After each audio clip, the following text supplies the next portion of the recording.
오늘 새벽에 이제 월스트리트 저널이 보도한 내용인데 미국이 주한미군 4,500명을 감축을 해가지고 괌이라든가 태평양 연안의 다른 지역으로 이동 배치하는 방안을 검토를 하고 있다라는 그런 지금 뉴스가 보도가 됐어요. 그래서 저희 국방부는 미국과 협의한 바가 없다라고 이야기를 했고 월스트리트 저널 보도 내용을 보면은 아직 트럼프 대통령한테 정식 보고는 되지 않았고 지금 국방부를 비롯한 그 참모들 차원에서 검토되고 있는 방안이다. 지금 이렇게 보도가 되고 있는데 이 어찌됐든 지금 뭐 북한과 대치하고 있는 한반도 안보 상황에 있어서는 이게 굉장히 중요한 이게 이번 대선 지금 11일 남았나요? 그렇죠. 대선 11일입니다. 국면에서도 뭐 마지막 또 이슈로 부상할 가능성도 있고 이 새 정부가 출범하면은 미국의 관세 정책과 맞물려 가지고 지금 주한미군 방위비 협상 분담금 뭐 이런 부분과 함께 지금 미국은 지금 패키지로 해서 한국을 압박하려는 그런 의도가 아닌가 지금 그렇게 좀 굉장히 좀 걱정이 되는 그런 뉴스입니다. 아직 통상 쪽과 연계가 된 건 아니고 일단 그렇죠. 국방부 차원이고 네. 트럼프에게는 보고되지 않았다. 그렇죠. 그러나 트럼프는 지금 수차례에 걸쳐서 이 얘기를 했었지 않습니까? 그렇죠. 트럼프가 이미 일기 행정부 때 주한미군 감축을 검토를 했었고요. 그때 사실 그 군부하고 그 참모들 반대 때문에 접었거든요. 접었는데 이번 트럼프가 재선에 도전하면서도 몇 번 이야기를 했어요. 아니 한국은 부자 나라인데 왜 우리 돈 써가면서 한국을 지켜줘야 되느냐 이런 식으로 노골적으로 다음에 한국은 머니머신이다 돈 많이 벌지 않냐 지금 저희가 부담하는 주한미군 그 분담금이 1조 5천억 원이거든요 연간 그렇죠. 1조 5천억 원 수준인데 그거를 10배 정도는 올려야 된다라고 이야기를 했고 다음에 트럼프 2기 행정부에서 지금 국방부 장관으로 임명된 헤그세스가 뭔 얘기를 했냐면은 미국의 국방 전략의 중심은 본토 방어와 중국의 어떤 대만 침략, 중국의 확장, 견제하는 거다. 이란이라든가 북한이라든가 이런 적성 국가에 대한 대응은 동맹국에 맡기는 쪽으로 가겠다라고 이야기를 했거든요. 그건 뭐냐? 북한 방어는 한국이 방위비 늘려가지고 우리가 핵 억제력, 핵 우산은 제공할 테니까 재래식 공격에 대한 방어는 너희가 알아서 해라. 이런 거예요, 지금.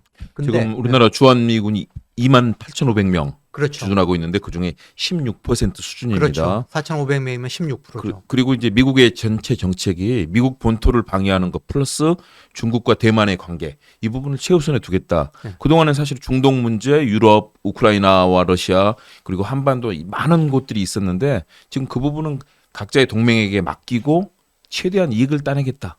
뭐 이런 방향으로 간다고 하는데 그런 일련의 연속선상에서 어느 정도 실현 가능성이 있다고 보십니까? 저는 어쨌든 트럼프가 아주 다목적 여러 가지 의도를 가지고 이렇게 지금 흘리고 있다라고 보는데 우선은 주한미군이라고 하는 게 사실 실질적으로도 우리는 한미 상호 방위 조약에 의해서 주한미군은 온전히 북한의 침략을 방어하는 역할만 해야 된다라고 우리는 생각하지만은 이미 미국의 국방 전략, 글로벌 국방 전략 측면에서 봤을 때 주한미군은 이미 중국 견제, 러시아 견제 이런 역할이 굉장히 사실 큰 거예요.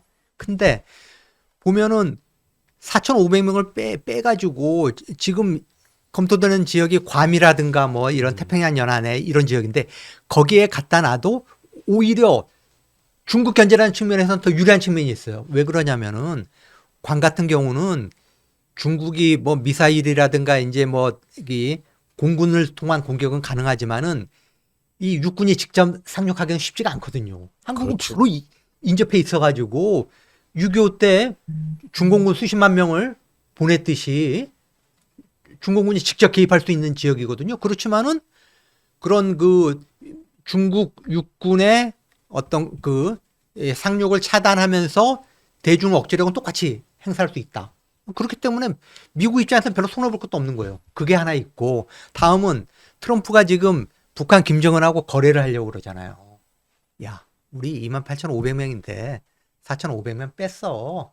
야, 우리가 이렇게 성의 보이지 않냐. 너희도 우리한테 좀 성의를 보여. 다음에 세 번째, 한국한테는 아니 너네 지금까지 뭐 무임승차한 거 아니냐. 사실 그것도 틀린 얘기예요. 우리는 우리 규모에 맞게 1조 5천억 원이라는 상당한 비용을 지금까지 지불해 왔고, 주한미군이라는 게 제가 아까 말씀드렸듯이 대중, 대러 이런 견제 역할을 하고 있는 거거든요. 그렇죠. 미국의 국방전략 차원에서 우리가 중국 견제에 상당한 지금 역할을 하고 있는 거다. 그런데 미국은 이제 그런 부분은 깡그리 그냥 무시를 한 채, 야, 너희 세계 10위 경제 대국 아니야. 올려. 라고 압박을 넣는 거죠. 그런 세 가지 다목적 용도로 지금 주한미군 감축을 활용하고 있다. 이렇게 볼 수 있는 거죠. 네, 박인식 평론가는 군을 예. 어디에서 저는 군을 복무하셨습니까? 저는 자유롭질 못합니다. 이런 질문을 받으면 자유롭지 못한 아, 예. 현역들에게는 밀리는 누구나 다 예, 예. 자기 자리에서 역할하는 거고요. 네네. 그래서 이제 이 군사 문제이기 때문에 또 네네. 외교와 국방 다양한 측면이 있기 때문에 네. 자유롭지 못한 분도 자유롭게 얘기할 수 있는 게 우리 국위가 아니겠습니까? 네네. 저는 이제 민방위이기 때문에 아, 예. 예. 그것도 중요한 곳입니다. 네. 북한이 과거에 저 김정일이 가장 두려워한 것이 바로 민방위인가요? 네, 그럼요. 존재가 왜 있는지를 정확하게 모르겠다는 네. 그것부터 시작해서 베일에 깔려 있었던 네. 그 음막의 부대라고 예. 얘기하지 않습니까? 아무튼 저도 오늘 이제 이 보도를 보긴 봤는데 네. 보니까 이게 만약에 감축을 하게 되면 여러 가지 여파가 있겠죠. 근데 감축 가능성이 아예 없는 거는 아닌 것 같습니다. 그러니까 과거에도 제 기억으로는 트럼프 행정부 1기 때도 유사한 발언들을 했던 걸로 기억을 하고요. 틈만 나면은 이제 한국에 대해서 돈을 캐시카우인 것처럼 최근에는 뭐 머니머신이라는 표현을 했던 기억도 좀 나는 것 같고, 이제 그러다 보니까 트럼프 전 대통령의 과거 발언들을 좀 찾아봤어요. 그랬더니 실제로 이 집권 1기 때도 주한 미군 철수를 검토하면서 한국이 미국을 제대로 대우하지 않는다. 이런 표현을 했었고요. 위태로운 위치에 놓여 있는 주한 미군에 대해서 왜 우리가 다른 국가를 방어해 주면서까지 에너지를 써야 되느냐. 지금 한국이 굉장히 부유한 나라라면서 캐시카우고 머니머신이다라는 표현을 한 적이 있더라고요. 이게 이제 협상의 한 수단이 될 수 있다라는 말씀을 지금 고재학 대표님이 해주셨습니다마는 실제로 감축을 하지 않을 가능성을 내다보기보다는 감축할 가능성까지도 염두에 두고 우리가 대비를 하는 것이 그렇다면 맞겠다. 이게 뭐 무역 협상과 연결이 되고 또 북미 관계와도 연결이 된다라고 한다면 모든 수단들을 동원해서 이제 주한미군 감축에 대한 이 가능성까지 고려를 해보는 것이 우리 국가로서는 좋지 않겠느냐, 이런 생각도 해봅니다. 네, 한미 동맹이 가장 든든해야 되는 것은 맞거든요.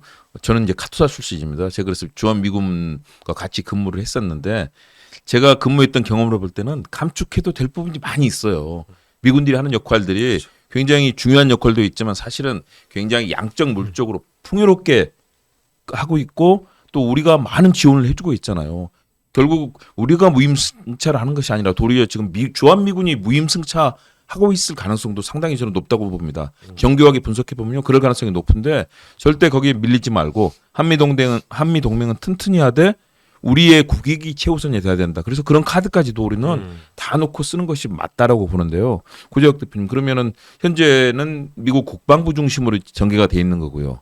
또 다양한 라인에서 미국의 뭐 여러 가지 안보 관련 기관도 많고 그렇기 때문에 트럼프 대통령과 협의가 진행되지 않겠습니까? 그렇죠. 검토가 끝나면은 트럼프 대통령한테 이제 보고가 될 가능성이 있는데, 사실 현실화 부분에 대해서는 뭐 지금으로서는 어쨌든 우리가 새 정부가 출범하면은 미국과 이제 구체적인 협상이 벌어질 거고, 거기서 줄 거는 주고 받을 거는 받아내는 그런 속에서 봉합이 될 수도 있는 거고, 그게 이견이 커가지고 실질적으로 뭐 일부 일부 이제 감축이 되는 그런 상황이 올 수도 있겠죠. 올 수도 있겠지만은 이게 미국 내에서도 사실 제가 말씀드렸지만은 1기 트럼프 때도 주한미군 감축, 일부 감축이 검토가 되다가 무산이 됐는데 지난달 10일 그 한미연합사령관, 주한미군 사령관과 한미연합사령관이죠.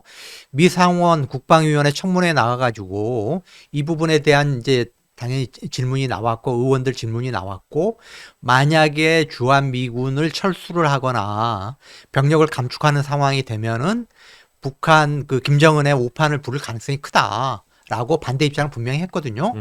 그렇기 때문에 저는 그 뭐 트럼프가 단지 트럼프는 기업인 출신이고 장사꾼 아닙니까? 이 미국에 많이 하여튼 뭐 돈이라고 하는 그런 머니라고 하는 관점에서 지금 접근을 하고 있지만은 미국의 정치권이나 국방부나 하는 쪽은 또 그렇지만은 않기 때문에 내부 의견 과정에서 좀 후퇴할 가능성이 있고 우리가 적당한 선에서 이렇게 좀 양보하면서 하면은 봉합될 가능성이 저는 높아 보입니다. 그렇죠. 한덕수 대행이나 최상목 대대행처럼 무조건 양보하고 이걸 우리 정치, 국내 정치로 활용하는 그런 우리의 지도자라면 문제가 생기겠지만 그러나 6월 3일 대선 이후에 탄탄한 리더십이 예, 예. 있고 국익을 중심으로 한 지도자가 협상한다면 저는 달라질 거라고 보고 예. 특히 그 사령관의 한 얘기가 그거잖아요. 군사위에서. 그 문제는 아마 프로블매틱 문제가 될 것이다. 예. 미국 내에서도 많은 문제가 되고 결국은 원점으로 들어갈 가능성도 있고 협상에 따라 달라질 거고요. 그렇죠. 트럼프가 캐나다도 무슨 51개 주로 만들겠다. 파나마 언어 자기들이 가져가겠다. 사실은 성사되기 어려운 일들을 지금 많이 얘기하고 있잖아요. 아주 이 극단적인 협상 카드로 내놓을 가능성도 많지 않습니까? 그렇습니다. 제가 그 민주 진보 진영 이제 뭐 문재인 정부 참여 정부에서 청와대 이제 참모로 참여했던 국방 정책을 담당했던 그 비서관 개인적으로 이제 아는 분이 있어가지고 이 문제에 대해서 이제 논의를 한 적이 있었는데 엄밀히 따지면은 주한미군의 가치를 계량화를 해가지고 누구한테 더 이득이냐 따지면은 우리가 돈을 받아야 된다. 1조 5천억을 우리가 낼 게 아니고 오히려 그 몇 배를 우리가 받아야 된다. 그만큼 미국이 대한민국의 주한미군을 주둔시킴으로써 얻는 이익이 엄청나다라는 거죠. 지금 알게 모르게 우리는 뭐 성주의 싸득이지만 알고 있지만은 알게 모르게 중국과 러시아의 그런 미사일 기지, 공군 이동, 육군 대규모 병력의 이동을 관측하는 그런 그 전자 장비들이 이 우리나라에 촘촘하게 갖춰져 있고 그게 상당 부분 우리 비용과 우리 인력으로 커버를 해주고 있다. 그러니까 이런 부분들은 전혀 계량화가 돼 있지 않다라는 거죠.